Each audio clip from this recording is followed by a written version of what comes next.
¿Qué tal? ¿Cómo están? Muy buenas noches. Hoy tendremos aquí a fondo el tema de la eutanasia, un tema controvertido en el que todo el mundo tiene opiniones y no necesariamente en el mismo sentido.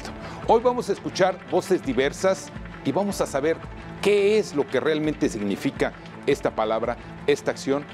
¿Es una muerte digna o es un crimen? En un momento, comenzamos.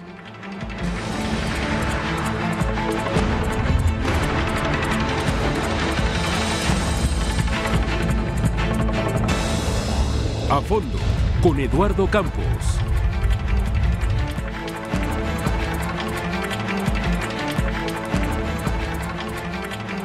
¿Qué tal? ¿Cómo están? Buenas noches. La eutanasia. ¿Cuántas veces hemos hablado de ella? Pero sobre todo, ¿cuántas veces hemos escuchado hablar de este tema?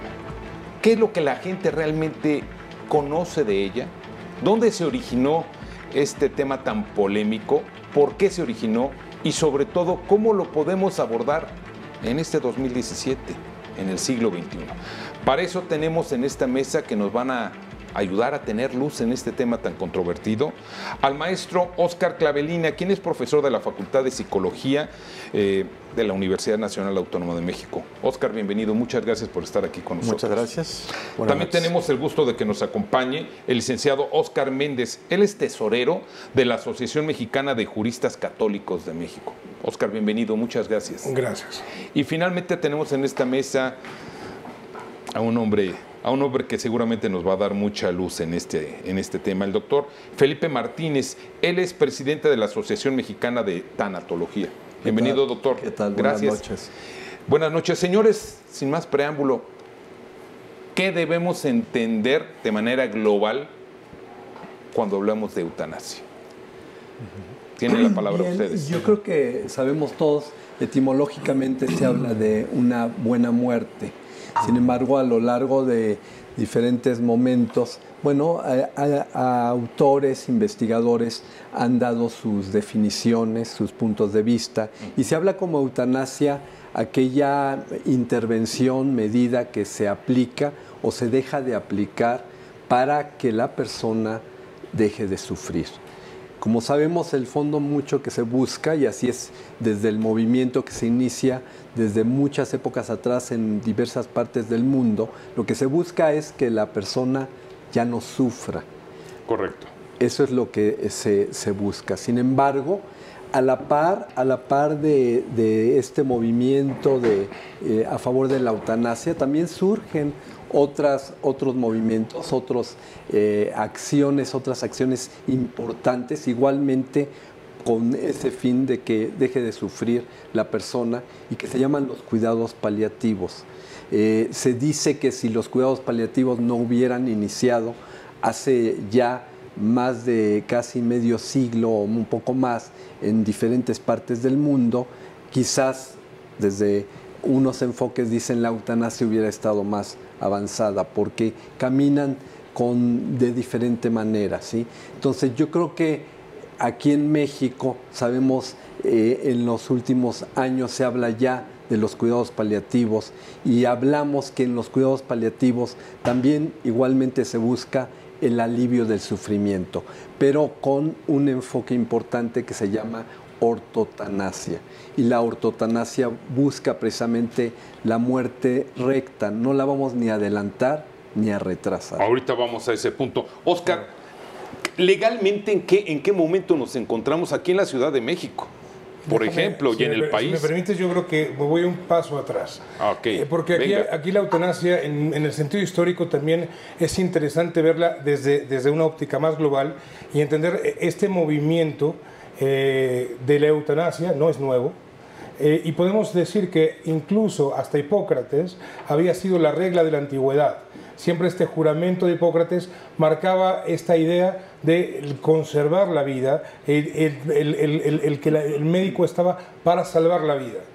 Y se rompe posteriormente, incluso se ha definido esto como parte de la cultura de la muerte, que tiene sus orígenes en esa idea liberal que se centra en esa exacerbación de la libertad.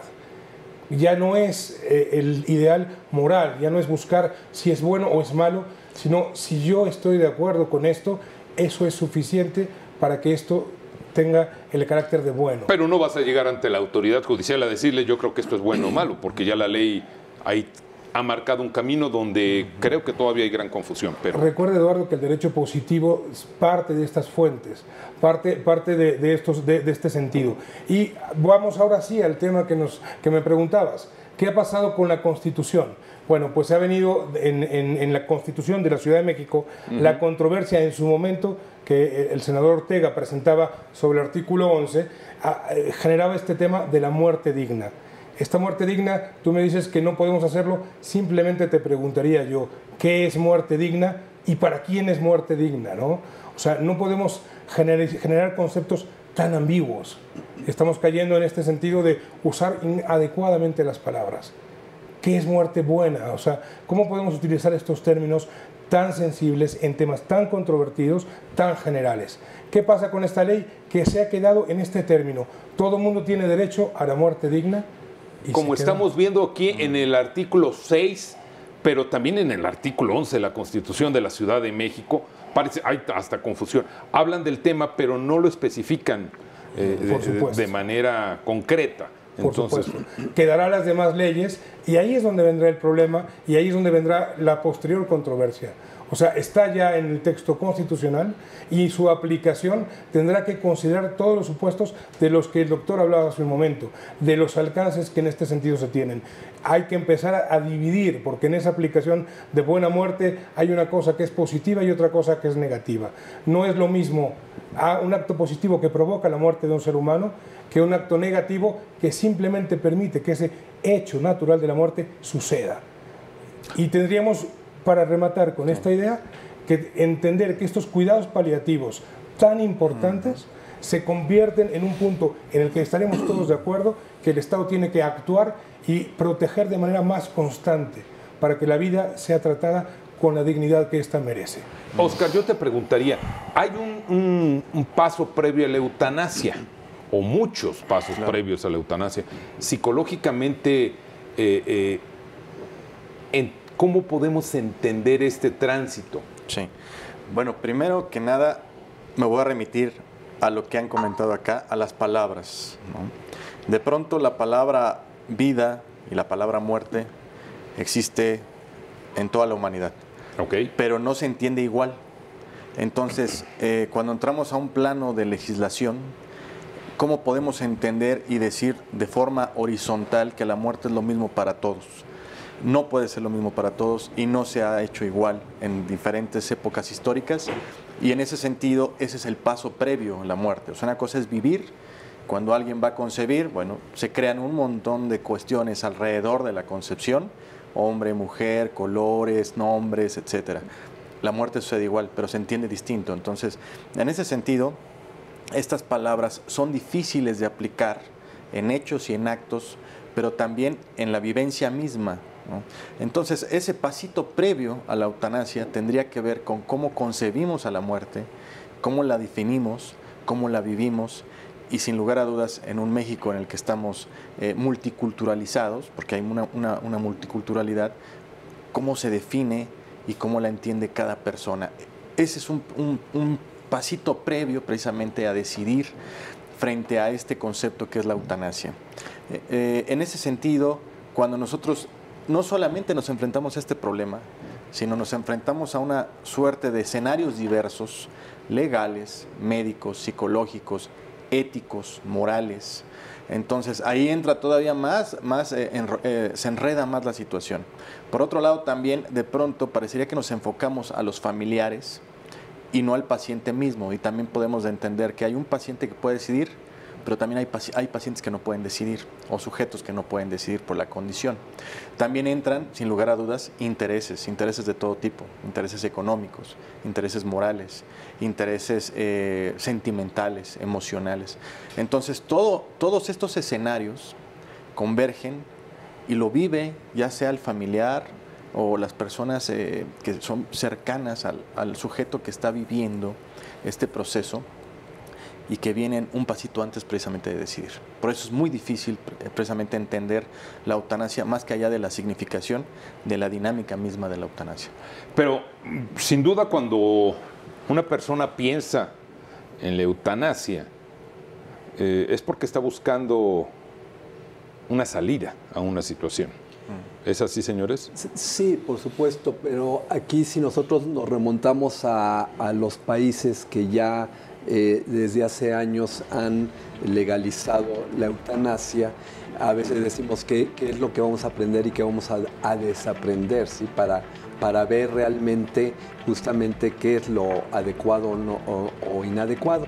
Y ahí en tenemos caso, en pantalla precisamente los países que han aceptado o que han legislado ya en torno a la eutanasia: Holanda, Luxemburgo, Bélgica, Suiza, Canadá, Colombia y Albania. Colombia es el único latinoamericano. Así es. Y vale la pena señalar que cuando un paciente solicita la eutanasia, en algunos trabajos, en algunas investigaciones, nos dejan ver que a la cabeza sigue existiendo el dolor incontrolable. El dolor incontrolable donde hoy todavía, a pesar de que ya en muchos lados existen los programas de cuidados paliativos, todavía hay muchísimas personas que se siguen muriendo con dolor. Y hoy el 95% de personas es posible aliviar el dolor, y en ese 5% es posible también lo que se llama la sedación terminal, sin llegar a precisamente a permitir que la persona sufra. La depresión es otro motivo que la persona solicita la eutanasia. Sin embargo, sabemos que la depresión pues está excluida, ¿sí? de la elección para las personas cuando solicitan la eutanasia.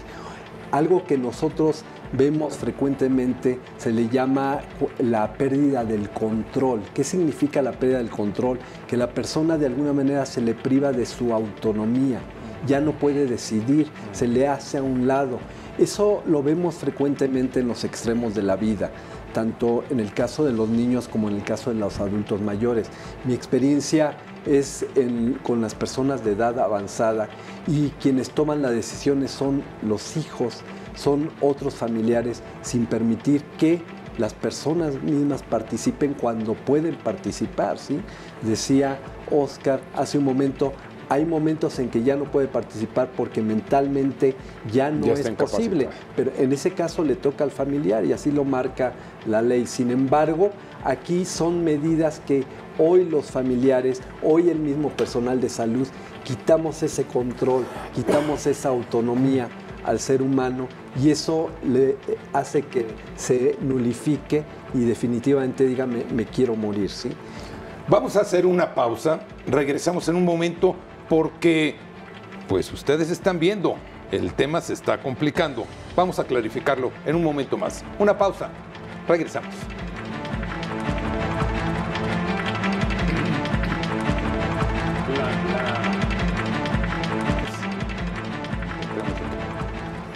Pues bueno, este tema da para analizarse desde los aspectos psicológicos, médicos, legales, pero bueno, precisamente sobre este mundo de legalidad tenemos un hombre, un estudioso, un hombre que sabe y ha hablado mucho del tema, el doctor Sergio García Ramírez. Les pido a nuestros compañeros de producción que lo escuchemos, por favor. Me parece que esperaremos todavía un buen rato antes de que las legislaciones en general se abran a una facilitación mayor de la muerte asistida, antes de que permitan que el tercero pueda intervenir en ella cuando no puede hacerlo directamente el titular de la vida. Finalmente este es el tema mayor. Hace 4 años fueron estas palabras de García Ramírez en la UNAM precisamente. Y señores, yo les pregunto para entrar a este bloque de manera concreta, les pediría una posición.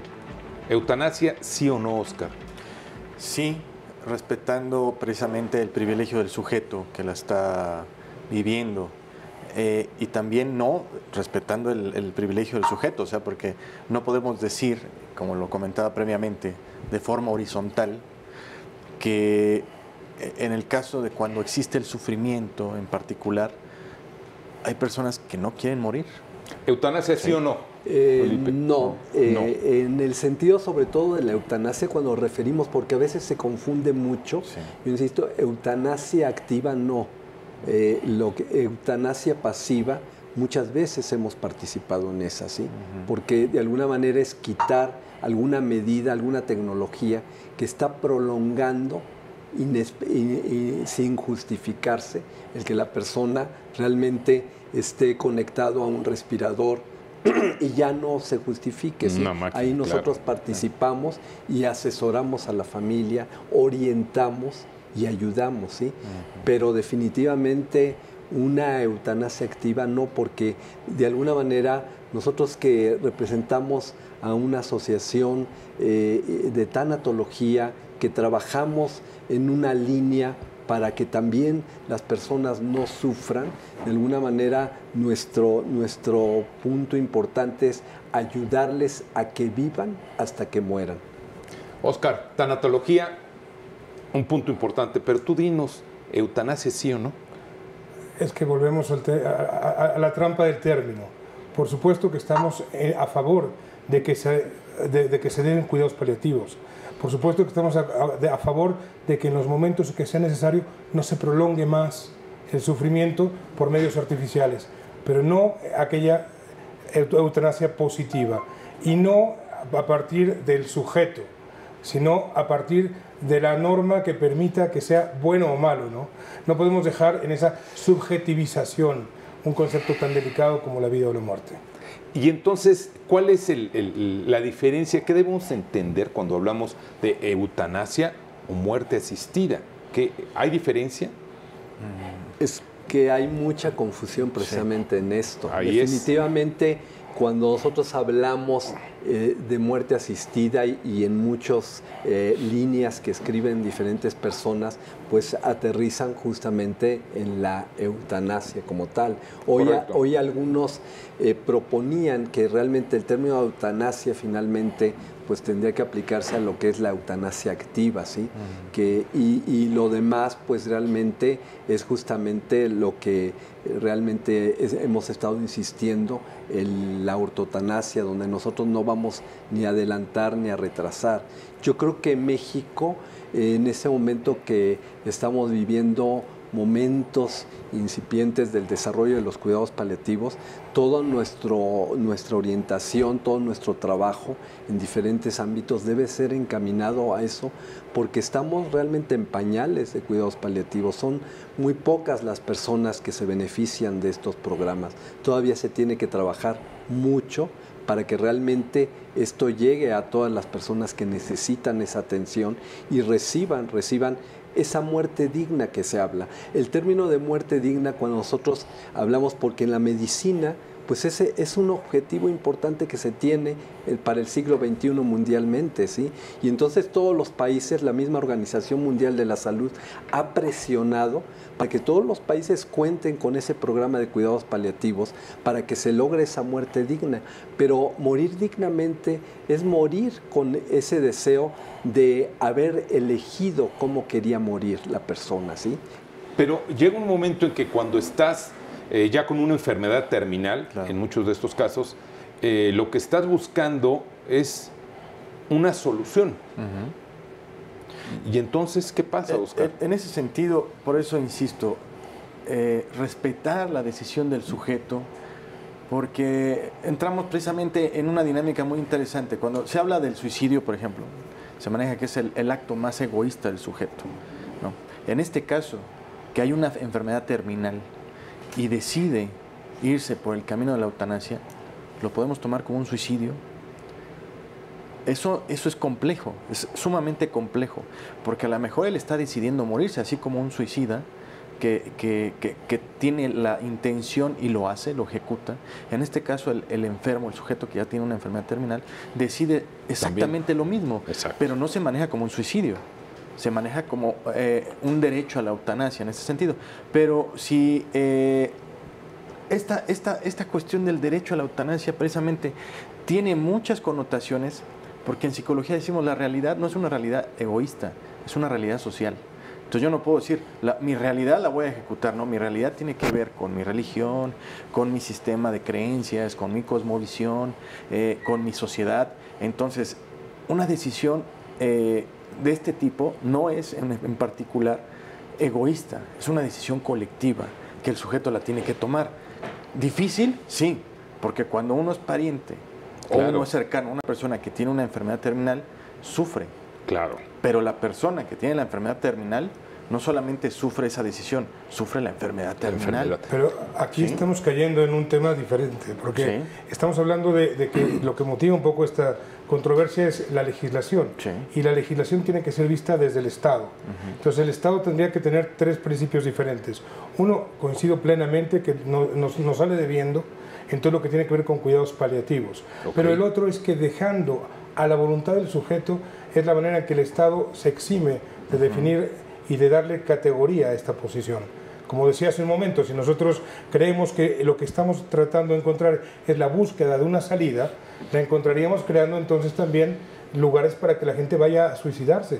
Ellos también buscan una salida, ellos también están en condiciones complejas y no ese es el concepto. La ley tiene que estar pensando en el valor de la vida y en la dignidad del ser humano, que inclusive, tú hablas de creencias, pues está en la religión católica, que es la mayoritaria en México, parte de que le ha sido dada.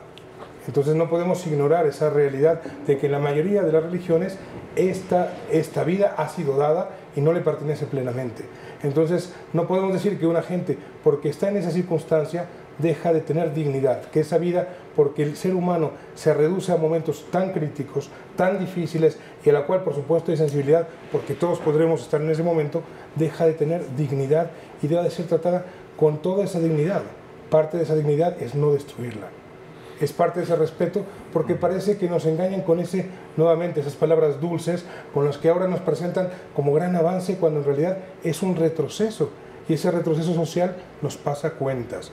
Yo creo que el trabajo está acá, el trabajo está en que esos paliativos le den la dignidad al hombre que le corresponde por propia naturaleza. Y yo creo que porque cuando el paciente muchas veces dice, quiero morirme, en el fondo lo que está pidiendo es ayuda.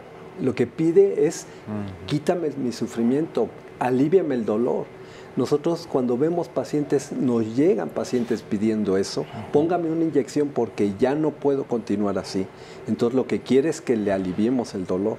Cuando se alivia el dolor, le cambia totalmente, porque además hay que tomar en cuenta algo que es muy importante para el ser humano antes de morir, dejar solucionados sus pendientes, sus problemas. Todo ser humano como personas, al final tenemos problemas, y al final, en el último momento que la persona está consciente de esa proximidad de su muerte, pues quiere resolver, quiere dejar solucionado que sus seres queridos estén bien, que sus problemas se solucionen, que pidan perdón cuando de alguna manera le hicieron daño a alguien. Todo eso que se trabaja en el campo de la tanatología es muy importante para el ser humano. Pero cuando yo tuve a mi padre muy enfermo antes de morir, y él en alguna ocasión me dijo, es que yo ya no quiero seguir así. Y la primer pregunta que le dije, entonces, ¿la solución es qué? ¿Tú quieres la muerte? Me dice, yo no quiero dejar problemas. Entonces, estas confusiones, ¿hacia dónde van, ¿no? ¿Hacia dónde pueden llevar, como bien lo mencionabas, a la familia, a los seres cercanos a esa persona? Y cuando legalmente hay que aprender a morir. Eso a veces se nos olvida. Hay que aprender a morir, hay que tenerlo visto, porque también hay una higiene social que aleja la muerte inmediatamente, ¿no? Y eso no es sano, eso no es natural. Occidente todo es perfecto, cuerpos perfectos, ideas perfectas. Sin embargo, antes era más natural. Antes el hombre sabía que se iba a morir, la vida era más corta, había más muerte, y entonces se tomaba como un hecho más natural. La gente llegaba, se confesaba, repartía los bienes, o sea, había una serie de cosas, un proceso de cierre que es necesario para el ser humano. ¿Cuántas veces eso de enterrar a los muertos hacía que la gente tuviera esa paz? Entonces tenemos también que perderle aquí en México somos muy de una muerte falsa. Hay que empezar a tener convivencia con la verdadera muerte, con esa verdadera muerte que es congruente con lo que nosotros pensamos, y en el caso del tema religioso, pues inclusive con un fin posterior.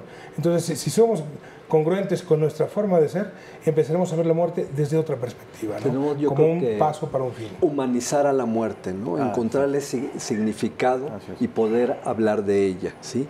Dentro también del campo de la bioética se ha hablado mucho de que se ha perdido el significado de la muerte, ¿no? Y uno de los pasos que se recomienda para recuperar eso es justamente lo que ya se está haciendo aquí en México, inclusive, con esa ley de voluntad anticipada.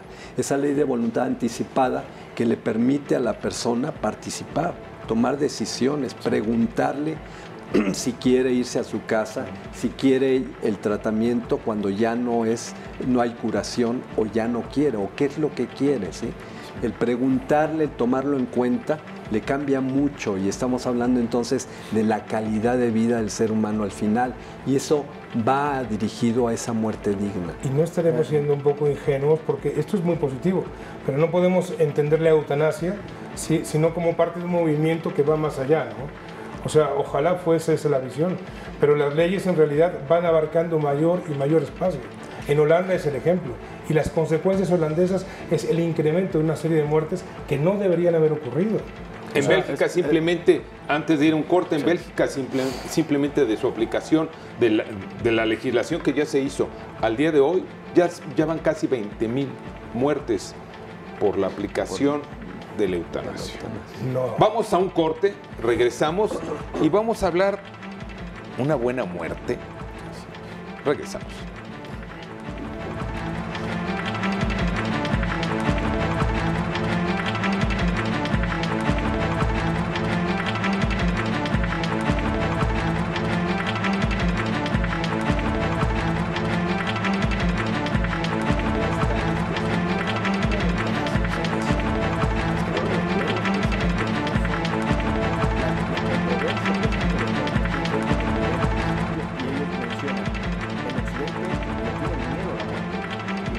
Bueno, hay una batalla entre la compasión, las leyes morales, la ley del hombre, la buena muerte, la humanización de la muerte.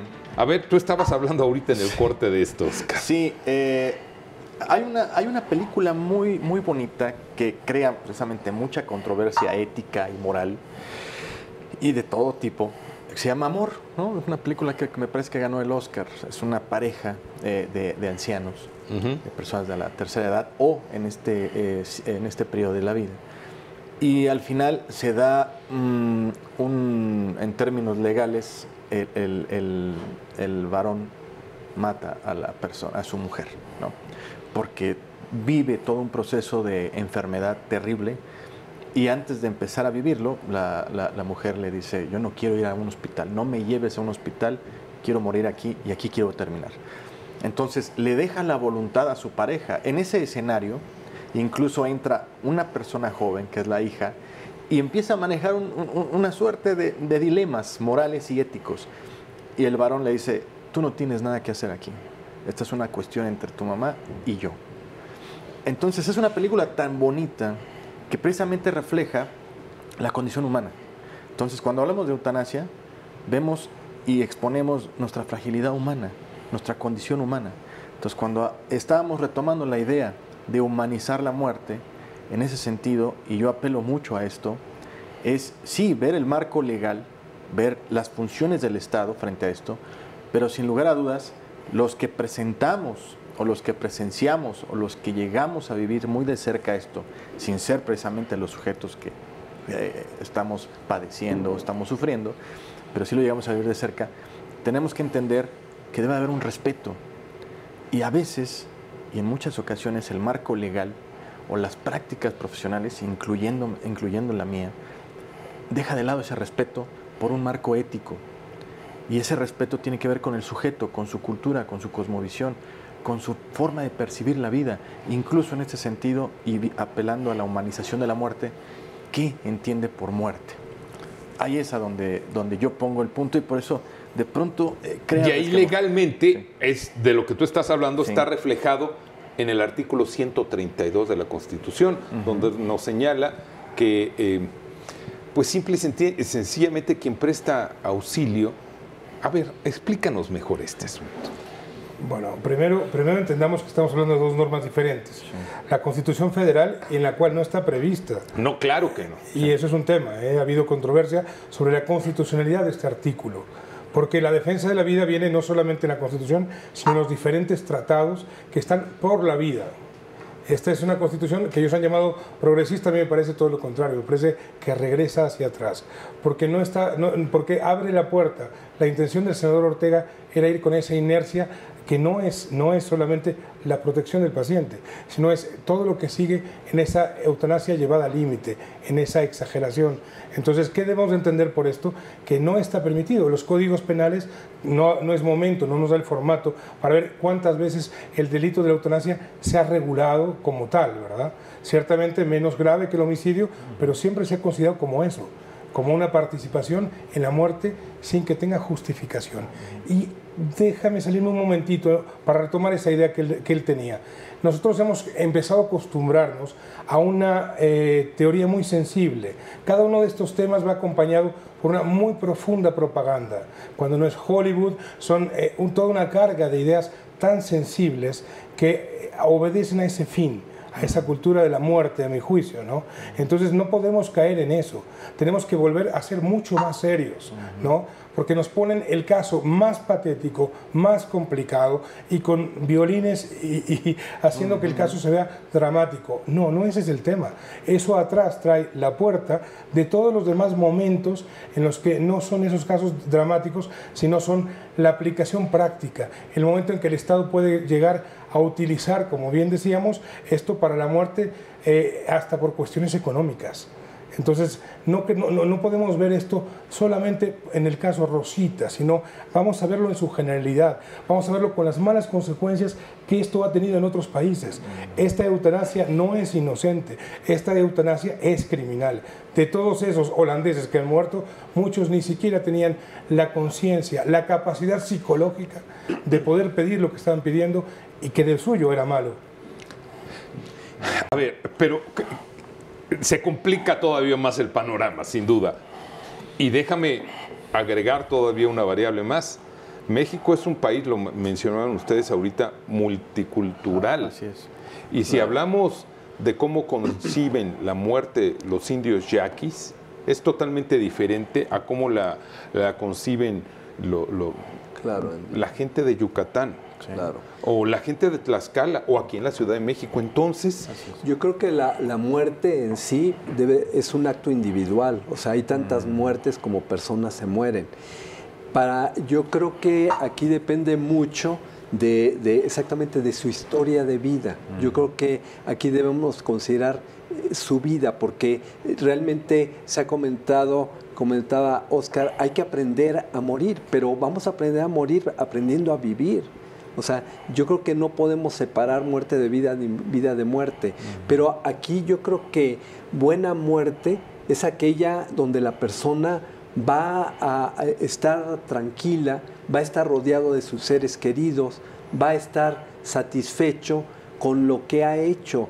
En el último momento, el ser humano necesita reconocer que valió la pena su vida. Cuando se da esa oportunidad, decía alguien, una enfermedad da esa oportunidad, claro, si se tiene la manera de trabajarlo.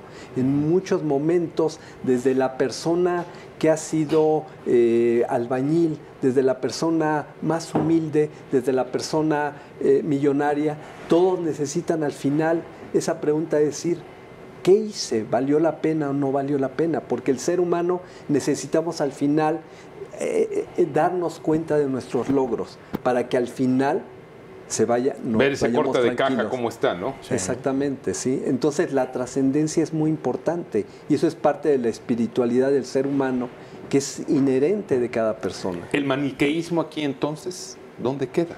Sí, no, eutanasia sí, eutanasia no, es bueno, es malo. Yo creo que es un camino largo que tenemos que recorrer. Yo creo que, bien recuerdo, en el 2005, desde el 2005 ya se estaba proponiendo que se pusiera a discusión la eutanasia.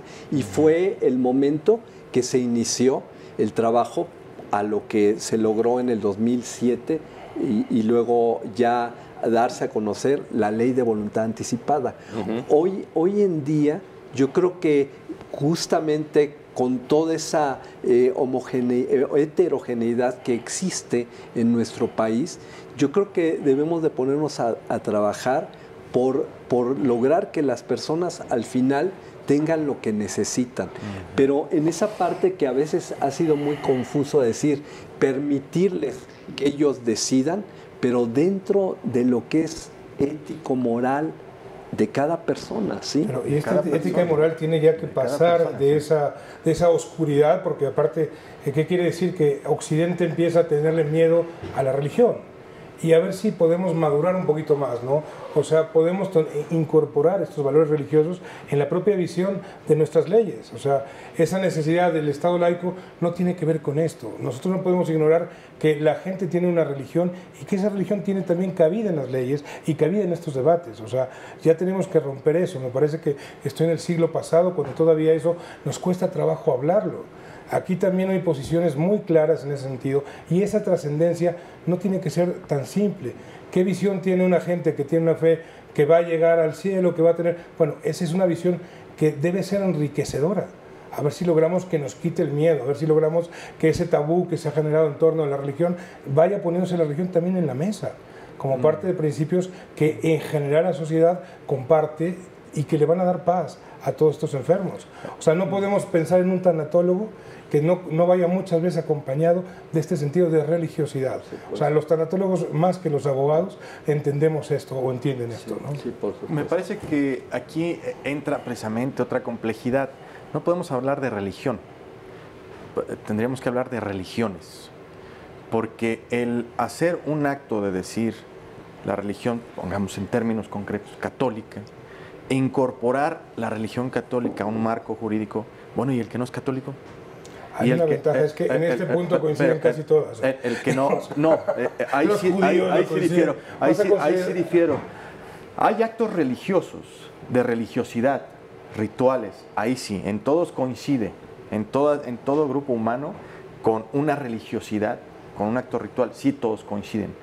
Pero la religión y en cómo coinciden la vida a partir de sus creencias, de esa religión en particular, no todos coinciden. Si sumaran las grandes religiones, encontrarías que en el tema de la eutanasia no habría controversia.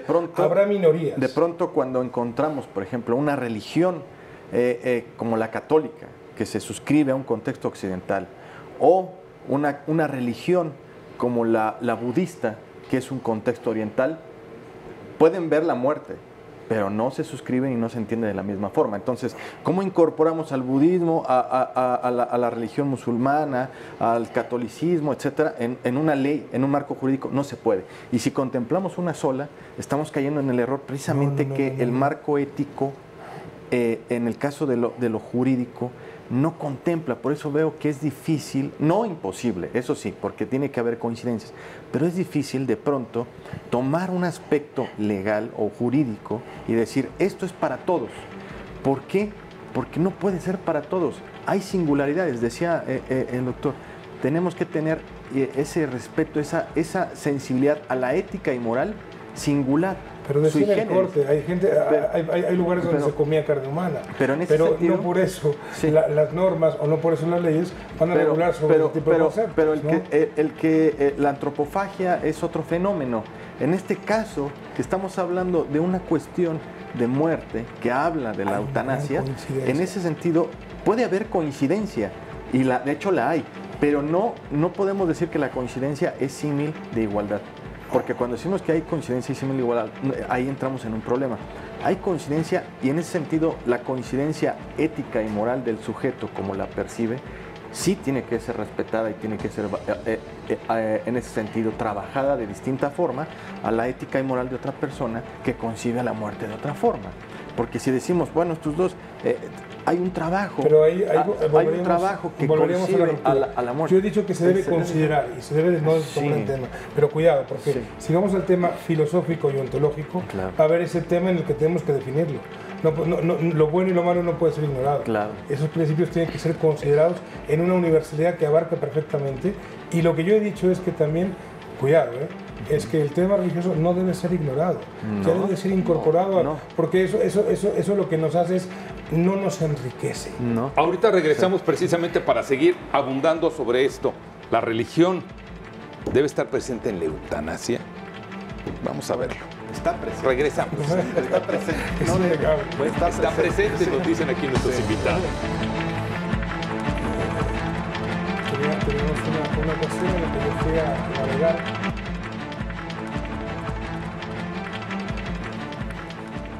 En el año de 2014 hubo un caso que se hizo, digamos, utilizando las palabras de hoy, viral, un video de Brittany. No voy a dar su apellido, una chica de tan solo 29 años de edad allá en los Estados Unidos. Héctor, ¿nos los podrías correr, por favor, este video? Every terminally ill American deserves the choice to die with dignity. Let the movement begin here, now. Access to this choice lies in your hands. Freedom from prolonged pain and suffering is a most basic human right. Please make death with dignity an American healthcare choice. Thank you. Dignidad es una palabra que resalta en este asunto. Derecho humano.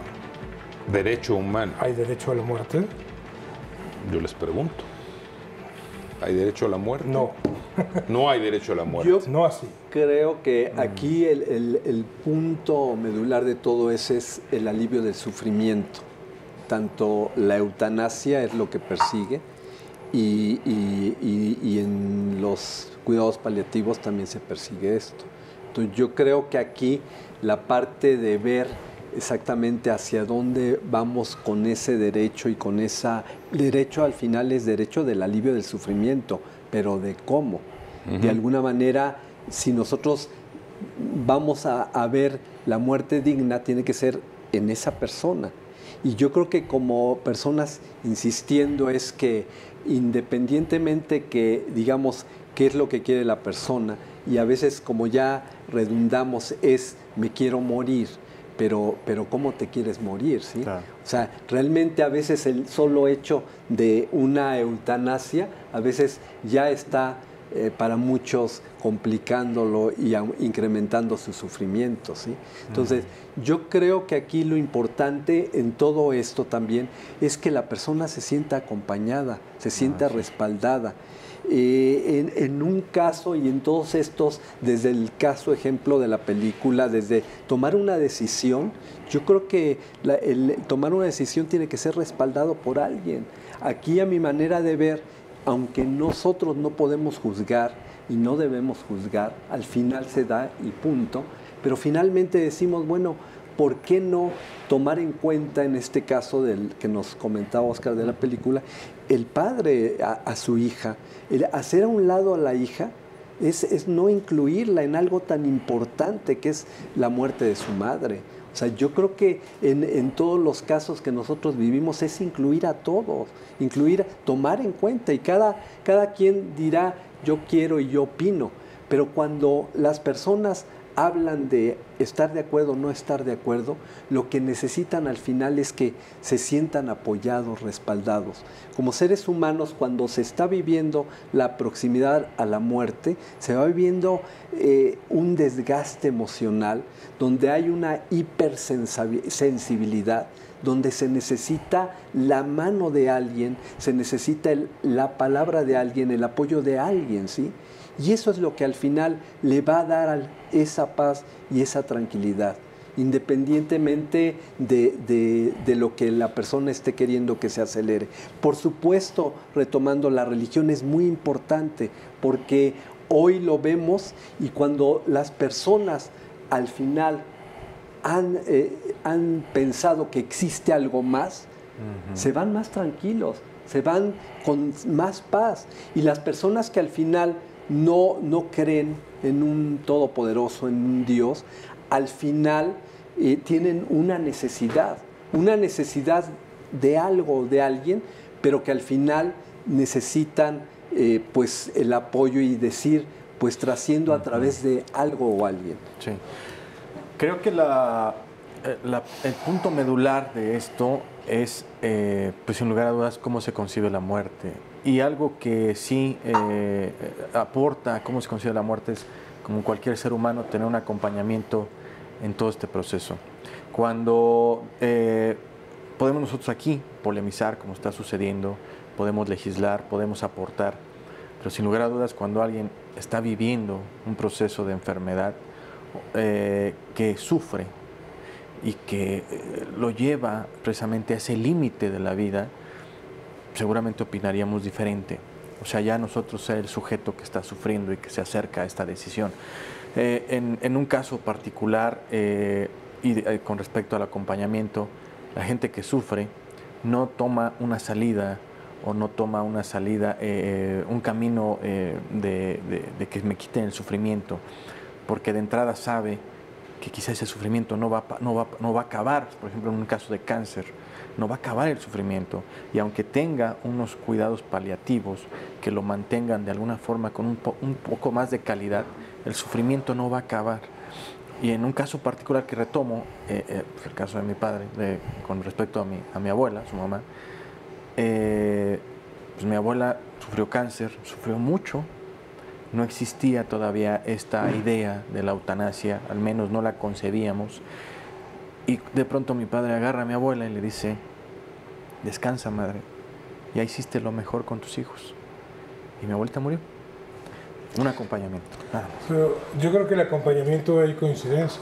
Sí. Creo que no ha sido el motivo de la polémica. No. Todo lo contrario. Yo creo que esa parte acaba siendo no un tema de muerte, acaba siendo un canto al final de la vida que es bastante positivo y que es común, porque precisamente va no queremos que esto se vuelva un tema frío, un tema... No, hay una gran sensibilidad a eso. Así es. O sea, precisamente por eso hasta posturas eclesiásticas han dicho que se debe, hasta que hay un deber moral de acompañar, de proporcionar analgésico, aun cuando eso precipite la vida. Ahí no hay controversia, creo que ni en la legislación, sí, ni en ninguna de las posturas. Simplemente es que el entendimiento de la vida, hablábamos de dignidad. Yo no encuentro con franqueza dignidad en un acto positivo que provoca la muerte. Y ese sentido tiene que ver con lo que es la vida. Yo estoy destruyendo la vida, constituyéndome en el poseedor, en el tenedor de la vida, aún individual, aún mi propia vida. Eso no es digno. O sea, estoy faltando el respeto a la vida. Y más en aquel paciente que en ese momento no tiene ni la capacidad de discernimiento. Yo creo que la tanatología nos dirá cómo a veces el sufrimiento, al que el hombre actual tanto le teme, da un crecimiento en pocas semanas del propio individuo. Ese afrontar el sufrimiento también nos permite crecer internamente. El hombre actual le tiene miedo a esas cosas. Pero ¿cómo vemos a aquellas gentes que después del temblor surge la maravilla de la solidaridad? ¿Cómo vemos a aquella gente que en el momento en que está a punto de morir cambia su actitud, cierra sus cosas con los hijos? O sea, toda esa parte del sufrimiento tampoco es un tema al que le debamos de tener miedo. Yo creo que ese sufrimiento también nos permite sacar cosas grandísimas del ser humano, y el acabarlo de una manera fatal en un momento tan clave nos cierra esa posibilidad que también es parte del bien morir, ¿no? Ustedes ya vieron en casa y escucharon estas posiciones que son tan controvertidas. Todos tenemos una forma de ver la vida y de ver la muerte, sin duda. Y mire, hay un aspecto legal, una frase con la cual me gustaría concluir, y usted platíquela en casa. La vida digna contiene implícitamente el derecho a una muerte digna. Señores, muchas gracias. Gracias, doctor Felipe Martínez, presidente de la Asociación Mexicana de Tanatología. Gracias. Muchas gracias por tu presencia. Oscar Cabellina, te agradezco mucho tu presencia, catedrático de la Universidad Nacional Autónoma de México. Gracias por venir. Muchas gracias. Y finalmente, Óscar Méndez, tesorero de la Asociación Mexicana de Juristas Católicos. Óscar, gracias por tu presencia. Y sobre todo, gracias a usted por habernos acompañado aquí a fondo. Hasta la próxima.